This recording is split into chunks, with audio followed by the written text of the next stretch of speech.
What's up, guys? Alright, to my normal subscribers, this is a different video than normal. This is more on the mod building side of things. I'm not going to actually build a mod, but I'm talking about a sled that I'm posting up on Shapeways for the next level PWM guys. Pretty cool Facebook group. If you're thinking about building, it's a good place to start. But, alright, so this is the Triple B with next level PWM. The first thing you have to know, I really think, I'm not 100% sure, I don't have one of the machine boxes, but I think you will have to use my spacer, just because it moves the board that way, about a half millimeter, and the clearance is so tight in here that you need it. Alright, this is super tight clearances, guys, so like, when you're epoxying this thing down, make sure you have even pressure on the sled the whole time you're holding it down, so you don't get a little wonky. Because if it's up on one side, it probably have a little bit of a gap on your lid. But if it's flat, it's fine. It's absolutely fine. The other thing you have to do that I was describing in the description is so right there, see the shiny bits next to the battery on the board? That's where the display leads come through. I'm doing a lot of pointing. That's where the display leads come through. You have to flush cut those with a pair of flush cutters. The bottom set, your battery, it's not quite touching, but it's very close. And if those little prongs were still sticking out, it would definitely touch. The other thing is, I did have to sand my sled slightly. Now I'm using a less accurate machine than Shapeways. Shapeways is like the gold standard, which is one of the reasons. Oh shit! I just dropped my lid. Yeah, see that messy ass shop? You can see it anyways. I don't care.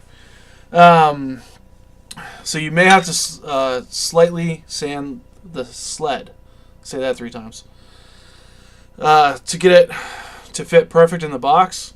If you do, I highly suggest sanding mainly on this side of the sled, where it's going to be on the side of the board.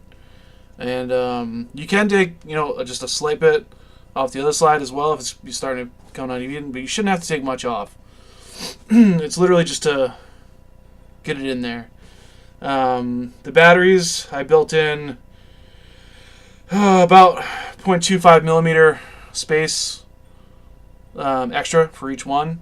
That being said, with these new green 25Rs, they're the thickest 18650 battery that I have, and they do cause a slight lip with the lid. It's not really noticeable to the eye, but you can rock the lid a little bit. My 25Rs, my Sonys, my E-Fests, none of the rest of them cause it. And it honestly doesn't really bother me that much because it's a big box and I'm not rocking the lid much. But all the rest of my batteries, the lid fits perfectly flat. Just these batteries, I don't know why. They're just a little bit thicker, I guess. Performance has been great though. I got the dual coil, dual fuse Claptons in here, and it's 0.27, and it's been fine.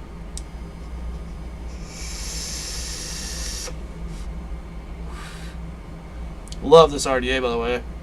Gear RDA, dude, this thing's badass. But so with you have to take a couple extra steps to use this, but once you get it done, like it's a nice clean build thanks to Mark's board.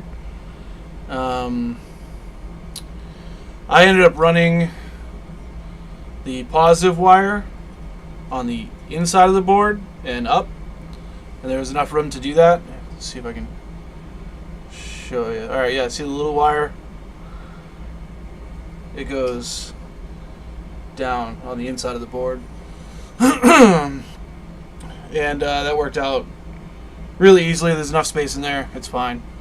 especially if you do it, you know, you're gonna have to do it, but before you put it on the bezel.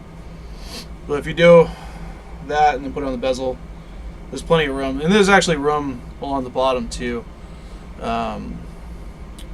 So you can still you can put it up there afterwards too. It's not that big a deal.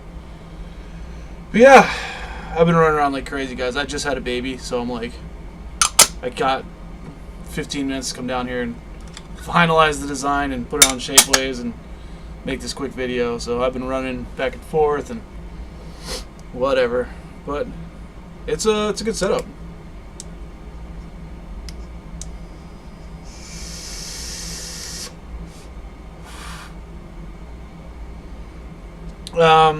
Yeah, so those things considered, should be good to go. All right, later, guys.